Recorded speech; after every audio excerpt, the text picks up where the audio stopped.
अस्सलामुअलैकुम। आज हम लोग अपनी क्रैश कोर्स सीरीज़ का नेक्स्ट पार्ट बना रहे हैं, जिसके अंदर हम लोग डिस्कशन करेंगे ट्रांसपोर्ट इन प्लांट्स के बारे में। तो सबसे पहले जो एमसीक्यूज़ हमारे पास आ जाता है वो है जाइलम मूव्स इट्स मटेरियल। तो यहाँ पे करेक्ट ऑप्शन क्या होता है? तो यहाँ पे आपको पता है कि ये रूट से लीव की तरफ लेके जाता है, तो करेक्ट ऑप्शन ऑप्शन बी है। उसके बाद नेक्स्ट हम लोग बात करते हैं primary and secondary active transport both दोनों क्या करती हैं आपके पास, can move solute against their gradient concentration. ठीक है, मतलब आपके पास ये अपनी कंसंट्रेशन ग्रेडियंट के अगेंस्ट जो होता है ये प्रोड्यूस करता है।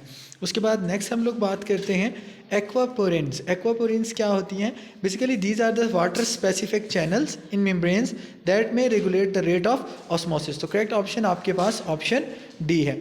उसके बाद नेक्स्ट हम लोग बात करते हैं sodium and potassium pump in a cell is an example of. ये दोनों किसकी एग्जाम्पल्स हैं? ये आपके पास एक्टिव ट्रांसपोर्ट की क्या होती हैं, एग्जाम्पल्स में शामिल की जाती हैं। उसके बाद नेक्स्ट हम लोग बात करते हैं विच इज़ इनकोरेक्ट। आपके पास कौन सी स्टेटमेंट जो है यहाँ पे इनकोरेक्ट है? तो आपके पास फर्स्ट वन जो स्टेटमेंट है कि diffusion is the movement of particles from low electrochemical potential to high electrochemical potential. उसके बाद नेक्स्ट हम लोग बात करते हैं गुटेशन क्या होता है। गुटेशन बेसिकली लॉस ऑफ वाटर होता है, ठीक है, जो कि हाइड्रोथोड्स एक स्पेशल पोर्स होते हैं वहाँ से रिलीज होता है। उसके बाद नेक्स्ट हम लोग बात करते हैं transpiration rate is measured in apple on both surfaces of the leaves it will be higher on. तो हम कहेंगे कि सिर्फ और सिर्फ लोअर सर्फेस जो होती है वहाँ पे आपके पास ट्रांसपायरेशन जो होती है वो हायर होती है। उसके बाद नेक्स्ट हम लोग बात करते हैं which of the following is not true of the carrier molecules. आपके पास यहाँ पे carrier molecule involve in facilitated diffusion. आपके पास कौन सी चीज़ जो है वो करेक्ट नहीं है फैसिलिटेटेड डिफ्यूजन में? तो आपके पास जो ऑप्शन बी है they concentrate solute molecules on one side of the membrane, ये यहाँ पे करेक्ट नहीं है। उसके बाद नेक्स्ट वन आ जाता है if a plant cell is immersed in water the water continues to entering the cells until the. अगर प्लांट को अगर किसी सेल को वाटर के अंदर रखते हैं तो वो कितने टाइम तक पानी जो है इंटर होगा? तो हम ये कह सकेंगे कि जब तक डिफ्यूजन प्रेशर डेफिसिट जो होता है वो सेम ना हो जाए inside the cell as the outside of the cell. ठीक है,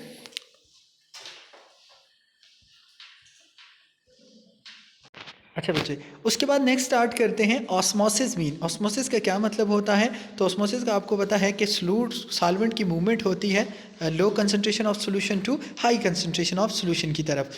उसके बाद नेक्स्ट हम लोग बात करते हैं which of the following regarding water transport is true.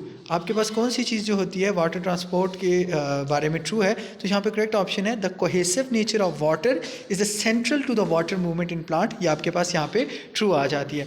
उसके बाद नेक्स्ट है the rate of transpiration of a plant would gradually increase. Rate of transpiration gradually कब इंक्रीज होगा? जब द रिलेटिव ह्यूमिडिटी जो होती है वो डिक्रीज हो जाती है। उसके बाद नेक्स्ट हम लोग बात करते हैं dry seeds when placed in water swells due to. Dry seeds को जब हम वाटर के अंदर प्लेस्ड करते हैं तो वो स्वेल्स क्यों हो जाते हैं? तो आपके पास उसमें जो करेक्ट ऑप्शन है वो इम्बिबिशंस की वजह से जो होते हैं वो स्वेल अप हो जाते हैं। उसके बाद नेक्स्ट है a plasmolyse cells can be deplasmolysed by placing it in pure water और हाइपोटोनिक सोल्यूशन। उसके बाद नेक्स्ट हम लोग बात करते हैं in rainy season the doors get swells due to. Rainy season के अंदर जो आपके पास डोर्स होते हैं वो स्वेल हो जाते हैं, उनका रीज़न क्या है? क्योंकि वहाँ पे जो करेक्ट ऑप्शन है वो आपके पास इम्बिबिशन की वजह से वो स्वेल हो जाते हैं, option A.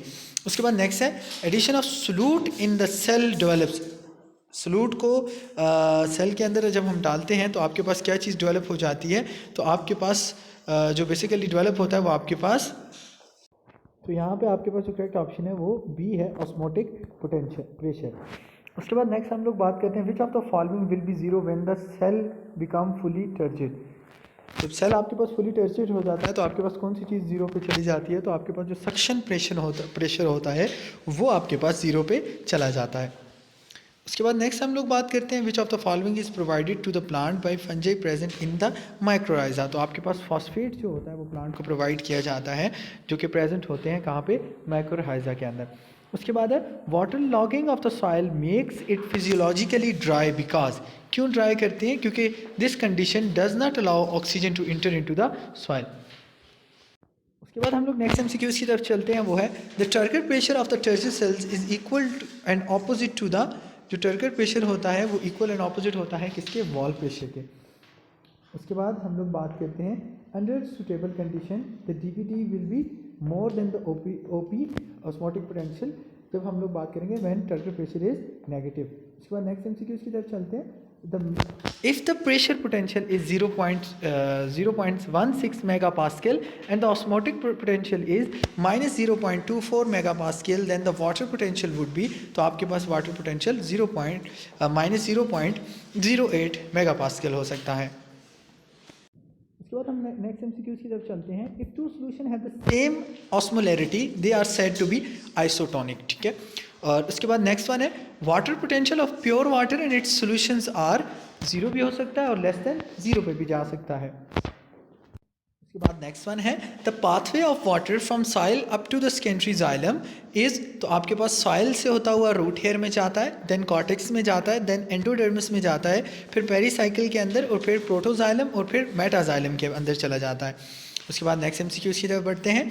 What will be observe by the root hair when, आपके पास क्या चीज़ ऑब्जर्व होगी जब के सॉरी ये थोड़ा सा हो गया कि water will be observe by root hairs when, water कब ऑब्जर्व होगा रूट हेयर के जरिए, जब concentration of solute in the cell sap is high, मतलब सोल्यूट की कंसंट्रेशन सेल सैप के अंदर हाई होगी तो वाटर की जो ऑब्जर्वेशन होगी रूट हेयर के जरिए वो भी स्टार्ट हो जाएगी।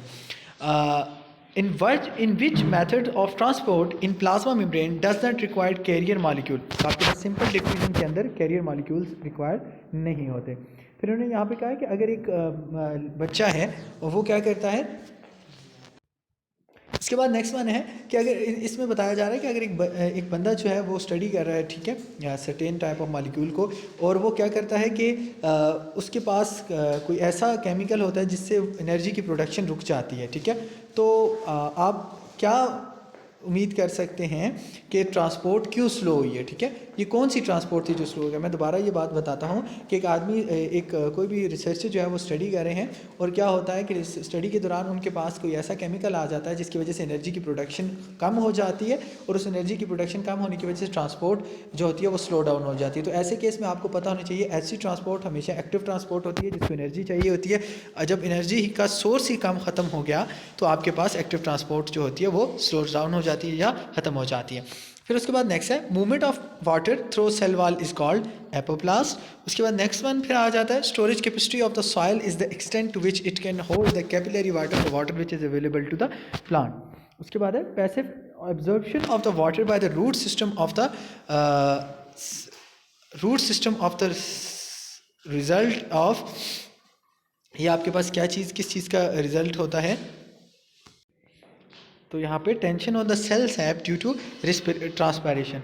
उसके बाद नेक्स्ट हम लोग बात करते हैं the continuous excretion of watery substance from the stump of a well watered pot plant after cutting of the shoot slightly above the base is due to root pressure. Root pressure की वजह से excretion of water हो रहा होता है आपके पास कौन से पार्ट से जो आपके पास इंजर्ड हो जाते हैं। फिर उसके बाद नेक्स्ट बात करते हैं इम्बिबिशन काजेज। इम्बिबिशन क्या काज करता है, तो आपके पास यहाँ पे लास्ट जो है volume of the imbibant increases and pressure develop. उसके बाद नेक्स्ट है osmosis is diffusion of, osmosis किस चीज़ की डिफ्यूजन होती है, तो आपके पास जो होता है वाटर की डिफ्यूजन होती है।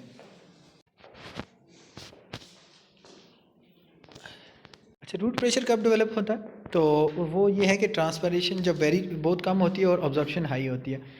उसके बाद है the primary function of the Casparian strip. Primary function जो होता है कैस्पेरियन स्ट्रिप का वो क्या होता है, फोर्स करता है वाटर और मिनरल को मेम्ब्रेन्स ऑफ एंडोडर्मल सेल्स के अंदर और प्रिवेंट करता है prevent entry into the steel solely through the apoplast, provide regulation for water and mineral movement in the plant. ये यहाँ पे सारे ऑप्शंस करेक्ट हैं, तो आप ऑल ऑफ अबव जो है वो लगा सकते हैं।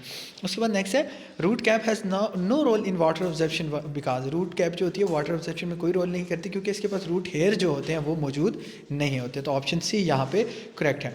उसके बाद है विच of the following statement is not correct, कि आपके पास कौन सी स्टेटमेंट करेक्ट नहीं है, तो ये जो लास्ट वन है कि प्लांट जो होते हैं ऑब्जर्व करते हैं वाटर को एट अ टाइम एक ही वक्त में, ये आपके पास करेक्ट नहीं है। उसके बाद है वाटर पोटेंशियल किसके इक्वल होता है, तो साई फ्लूइड प्लस साई जो होते हैं प्रेशर जो होता है उसके बराबर होता है। उसके बाद हम नेक्स्ट बात करते हैं पास्कल अच्छा विच of the following is the most acceptable theory for the movement of water through the plant, तो एडिशन कोहेजन थ्योरी है, तो ये आपके पास ये जो है ऑप्शन करेक्ट है। फिर है which water in plant is transported by the ascent of sap by place through the xylem के अंदर से ये जो होती है प्लेस थ्रू होती है। फिर उसके बाद है the metal ion involve in the regulations. तो मेटल रेगुलेशन के अंदर पोटेशियम जो की थ्योरी है उसमें ये जो होता है सबसे इंपॉर्टेंट होता है। उसके बाद नेक्स्ट वन है प्रोसेस अकर्स इन लीव्स में लोअर देयर टेम्परेचर इज। तो आपके पास ट्रांसपरेशन की वजह से लॉस ऑफ वाटर होता है और वो आपके पास क्या करते हैं प्लांट के अंदर टेम्परेचर को मेंटेन करते हैं। उसके बाद है द कॉज ऑफ ओपनिंग और closing of the stomata mainly depends upon change in the turgidity of. तो आपके पास गार्ड सेल की टर्जिडिटी चेंज होती है तो स्टोमेटा ओपन और क्लोज होते हैं। उसके बाद है the speed of the water absorption will be greater if. तो आपके पास the difference between the osmotic pressure of the soil water and that of the xylem results in is more. उसके बाद नेक्स्ट एमसीक्यूज है increase in carbon dioxide concentration around the leaf results in. तो partial closure हो जाता है किसका stomata का। उसके बाद है विच of the following of the guard cells जो होती है वॉल जो होती है वो आपके पास थिक होती है तो इनर आपके पास करेक्ट ऑप्शन है। फिर हम लोग लास्ट बात कर देते हैं कि आपके पास जो स्प्रे होता है फिनाइल मर्क्यूरिक एसीटेट वो क्या काज करता है। तो यहाँ पे आपके पास करेक्ट ऑप्शन आ जाता है डिक्रीज इन ट्रांसपायरेशन। तो ये थी आज की हमारी वीडियो जो बेसिकली ट्रांसपोर्ट इन प्लांट्स के ऊपर डिपेंडेंट थी। तो इसमें कोशिश की गई है कि कुछ इंपॉर्टेंट एमसीक्यूज़ जो कि आपसे पूछे जा सकते हैं उनके ऊपर डिस्कशन हो सके। तो अगर आप मज़ीद इस तरह की वीडियोस चाहते हैं तो काइंडली इस चैनल के साथ जुड़े रहें। शुक्रिया।